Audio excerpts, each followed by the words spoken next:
അതുപോലെ തന്നെ പിന്നെ ബഹുമാനരായ പ്രധാനമായിട്ടുള്ള പേര് അബ്ദുൽ പ്രസാദ്. നിങ്ങൾ പലരും ചിലർ എന്നെ കണ്ടിട്ടുണ്ടാവും, ചിലർ കണ്ടിട്ടുണ്ടാവില്ല. അപ്പോൾ ഞാൻ ഡിസംബർ 19-നാണ് ഓഫ് ഫെല്ലോ ആയിട്ട് നിയമിതനായത്. അപ്പോൾ വിദ്യാഭ്യാസവുമായി ബന്ധപ്പെട്ടിട്ട് ഇവിടുത്തെ പ്രധാനപ്പെട്ട സൂചികകളെ കുറിച്ച് വിശദമായിട്ട് പ്രതിപാദിച്ചിട്ടുണ്ട്. അത് നമുക്ക് ആദ്യമായി പറയാനുള്ളത് ഈ ഗേൾസ് ടോയ്ലറ്റുമായി ബന്ധപ്പെട്ടിട്ടുള്ള ഭൗതിക സാഹചര്യം മെച്ചപ്പെടുത്തേണ്ട ടോയ്ലറ്റുകളുടെ ലിസ്റ്റ്, പഞ്ചായത്ത് വയസ്സുള്ള ലിസ്റ്റുകൾ ഒരു ക്രോഡീകരിച്ചിട്ടുണ്ടായിരുന്നു. ഇവയിൽ ഏതെങ്കിലും ഇനി കൂട്ടിച്ചേർക്കേണ്ടതുണ്ടെങ്കിൽ ശുചിത്വ മിഷനുമായി ബന്ധപ്പെട്ട് എല്ലാ തരത്തിലും നമ്മൾ കൺവർജൻസിനായിട്ട് ശ്രമിക്കുന്നുണ്ട്. അപ്പോൾ ക്ലിയർ കട്ടായി ഇന്ന പഞ്ചായത്തിൽ ഇന്ന സ്കൂളുകളിൽ ടോയ്ലറ്റുകളുടെ ആവശ്യമുണ്ട്, അതുപോലെ തന്നെ ഇലക്ട്രിഫിക്കേഷൻ്റെ ആവശ്യമുണ്ട്. ഇങ്ങനെ ഭൗതിക സാഹചര്യത്തിൻ്റെ അഭാവമുള്ള ഏതൊക്കെ സ്കൂളുകളാണ് ഉള്ളത് അവരുടെ ലിസ്റ്റ് കിട്ടുകയാണെന്നുണ്ടെങ്കിൽ ജില്ലാ പ്ലാൻ രൂപീകരിക്കുമ്പോൾ യുദ്ധത്തിനായിട്ടുള്ള അനുമതി നൽകാനുള്ള ശ്രമങ്ങൾ ഉണ്ടാവും ജില്ലാ പ്ലാനിംഗ് ഓഫീസറിൽ നിന്ന് അറിയിക്കുന്നുണ്ട്. അതുപോലെ തന്നെ 60%, അതായത് 10ാം ക്ലാസ്സിൽ 60% മാർക്ക് ലഭിച്ച 53% കുട്ടികളാണുള്ളത്. അതുപോലെ തന്നെ പെൺകുട്ടികളുടെ കാര്യം പറയുകയാണെങ്കിൽ 2% ഉള്ളൂ. +1 +2ന്റെ കാര്യം പറയുകയാണെന്നുണ്ടെങ്കിൽ 70% ഗേൾസിനാണ്, 60% ഉള്ളത്. അതുപോലെ തന്നെ 67 ആൺകുട്ടികൾക്ക് +2 ലെവലിൽ.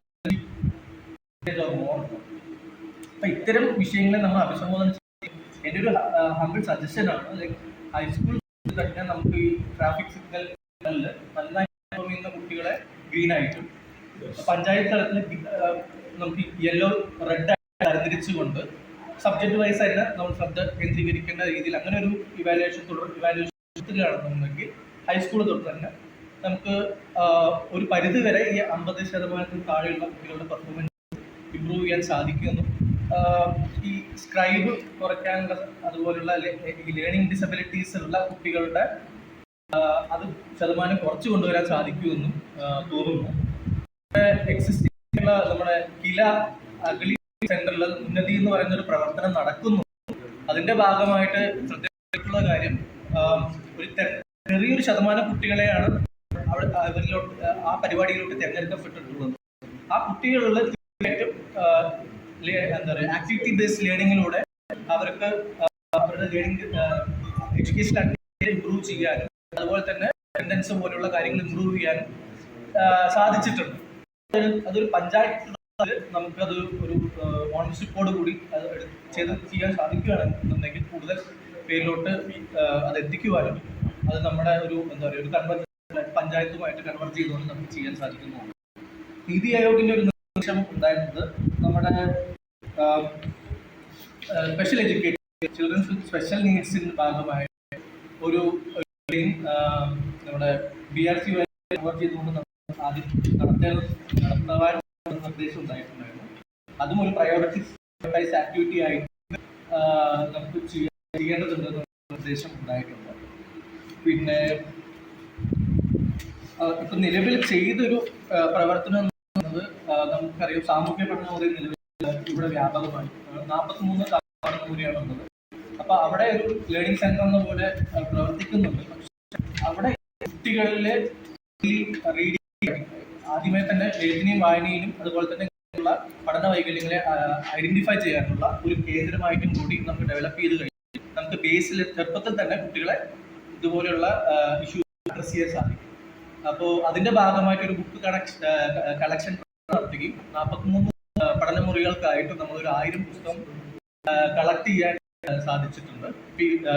തെരഞ്ഞെടുപ്പ് മൂലം അതൊരു ഔദ്യോഗിക പരിപാടിയാക്കാൻ ബുദ്ധിമുട്ടുള്ളത് കൊണ്ട് പരിപാടി ആക്കാൻ, അത് മാത്രമല്ല അത്തരത്തിലൊരു പരിപാടികൾ ക്രിയേറ്റേഴ്സിനുള്ള ഒരു പരിശീലനം കൂടി, എങ്ങനെയാണ് ആക്ടിവിറ്റി ബേസ്ഡ് ആയിട്ടുള്ള ഇത്തരം കേന്ദ്രീകരിച്ച് നമുക്ക് ആക്ടിവിറ്റി ബേസ്ഡ് ആയിട്ടുള്ള പ്രവർത്തനങ്ങൾ ചെയ്യാൻ സാധിക്കുക എന്നുള്ളൊരു അങ്ങനെ ഒരു ട്രെയിനിങ് കൂടി BRCയുടെ സഹകരണത്തോടു കൂടി നടത്തുന്നുണ്ട്. പിന്നെ നമുക്ക് ശ്രദ്ധ കേന്ദ്രീകരിക്കേണ്ട ഒരു മാനസിക ആരോഗ്യമാണ്. കഴിഞ്ഞ അധ്യയന വർഷം നമുക്കറിയാം അട്ടപ്പാടിയിൽ 2 കുട്ടികൾ ആത്മഹത്യ ചെയ്യുന്നുണ്ട്. പൊതുവെ ജനറലായിട്ട് പറയുന്ന കുട്ടികളുടെ ടെൻഷൻ ഇല്ല, ഇവിടെ ഒന്നും സീരിയസ് അല്ല എന്നുള്ളതാണ്. പക്ഷെ നമ്മൾ ഇവിടെ നോക്കുമ്പോൾ ഭയങ്കരമായിട്ടുള്ള പിരിമുറുക്കം സംഭവിക്കുകയും അത് സൂയിസൈഡോടെ അടക്കം എത്തുന്ന ഒരു സ്ഥിതി ഉണ്ട്. അപ്പൊ അതിനെ നമ്മൾ അഭിസംബോധന ചെയ്യാൻ ഒരു കൂട്ടായിട്ടുള്ള ഒരു ഇടപെടൽ എടുക്കേണ്ടതുണ്ട്. പിന്നെ ഇവിടുത്തെ കാവുണ്ടിക്കലില് ഫിസിയോതെറാപ്പിക്കുള്ള സൗകര്യം കുട്ടികൾക്കുണ്ട്. ഓട്ടിസം ഉണ്ട്, ഫിസിയോതെറാപ്പി സെന്റർ ഉണ്ട്. 12 കുട്ടികളാണ് അവിടെ അതിൽ ലിസ്റ്റഡ് ആയിട്ടുള്ളത്. പക്ഷെ കുട്ടികൾക്ക് ഗതാഗത സൗകര്യം ലഭ്യമാവാത്തതുകൊണ്ട് അവർ ആ സൗകര്യം ഉപയോഗിക്കാൻ സാധിക്കാത്തൊരു സ്ഥിതിയാണ്. അതിനും നമ്മളൊരു കൺവെർജൻസിലൂടെ അഭിസംബോധന ചെയ്യേണ്ടതുണ്ട്. പിന്നെ അപ്പോൾ മറ്റു പ്രധാനപ്പെട്ട പ്രവർത്തനങ്ങളെ കുറിച്ച് AUSR ഇവിടെ സൂചിപ്പിക്കുകയുണ്ടായി. അത് ആസ്പിറേഷൻ ബ്ലോക്കിന്റെ ഭാഗമായിട്ട് നമ്മുടെ പ്രവർത്തനങ്ങൾ ഒറ്റയ്ക്കായിട്ട് നടത്താണ്. നമ്മൾ കൺവെർജൻസിൽ ഫലപ്രദമായി എങ്ങനെ നടത്താമെന്നുള്ള സജഷൻ ഭാഗത്തും കൂടി നിങ്ങൾക്കും ഒബ്സർവേഷൻസ് ഉണ്ടാവും. ഇതും കൂടി ഒന്ന് കൂട്ടിച്ചേർത്തുകൊണ്ട് നമുക്ക് ഇനിയുള്ള എന്താ പറയുക അക്കാഡമിക് ഇയർ കൂടുതൽ ഫ്രൂട്ട്ഫുള്ളായിട്ട് അട്ടപ്പാടിയിലെ വിദ്യാഭ്യാസത്തിനായിട്ട് പ്രവർത്തിക്കാമെന്ന് പറഞ്ഞു.